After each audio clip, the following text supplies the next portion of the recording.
दोस्तों यो हनी सिंह ने फिर से भोजपुरी को बदनाम करने का कोशिश किया, क्योंकि अगर पावर स्टार पवन सिंह हो गया, खेसारी लाल हो गया, अगर ये दोनों चोली के लेकर गाना गाते हैं तो यूट्यूबर काफ़ी ज़्यादा इसको ट्रोल करते हैं, काफ़ी ज़्यादा विरोध करते हैं और काफ़ी ज़्यादा गंदे गंदे शब्द भी बोलते हैं। लेकिन देखिए यही यो हनी सिंह के गाना में जब रागिनी विश्वकर्मा को गाना गाने के लिए कहा गया तो इस प्रकार से गाने को गाया उसने, जो गाना सुनने में एकदम भद्दा टाइप का लगता है, क्योंकि वो शब्द ही भद्दा टाइप का। उसका आवाज़ तो काफ़ी ज़्यादा अच्छा है पर उसका जो शब्द है वो काफ़ी रॉन्ग टाइप का है। क्योंकि अगर पवन सिंह होते या खेसारी लाल अगर इस प्रकार से गाना गाते चोली के बारे में तो काफ़ी ज़्यादा ट्रोल के भी यूट्यूबर लोग करते।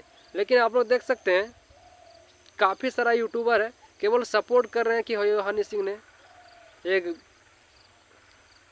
ढोलक बजाने वाली लड़की को गाना गाने के लिए मौका दिया, लेकिन उन्होंने ये नहीं देखा कि किस प्रकार से गाना उससे गवाया गया, क्योंकि इस प्रकार से गाना नहीं गवाना चाहिए था। क्योंकि ये हनी सिंह बहुत बड़े स्टार हैं और भोजपुरी को पहले से लोग बदनाम की नज़र से देखते हैं कि बोल भोजपुरी में अश्लील गाना गाया जाता है काफ़ी ज़्यादा। लेकिन देखिए ये हनी सिंह ने भी अश्लील गाना गवा दिया। हो सकता था अच्छा गाना भी गवाया जा सकता था, क्योंकि उसकी आवाज़ काफ़ी अच्छी है। तो रागिनी विश्वकर्मा की आवाज़ काफ़ी अच्छी है और पहले से भी ये बहुत ज़्यादा वायरल नहीं हुई थी, लेकिन काफ़ी पहले से ये ट्रेंडिंग चल रही है, जिसके कारण से इसको यो हनी सिंह ने ले लिया ताकि अच्छा से चले। लेकिन इस प्रकार से आप लोग कमेंट कीजिएगा कि यो हनी सिंह ने इस प्रकार से गवाया क्या सही क्या गलत किया। और यूट्यूबर लोग इतना शांत अभी कैसे हैं?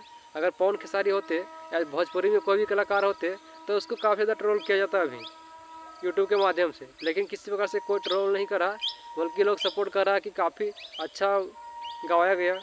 तो दोस्तों आप लोग चैनल को सब्सक्राइब कीजिएगा, वीडियो पूरा शेयर कीजिएगा।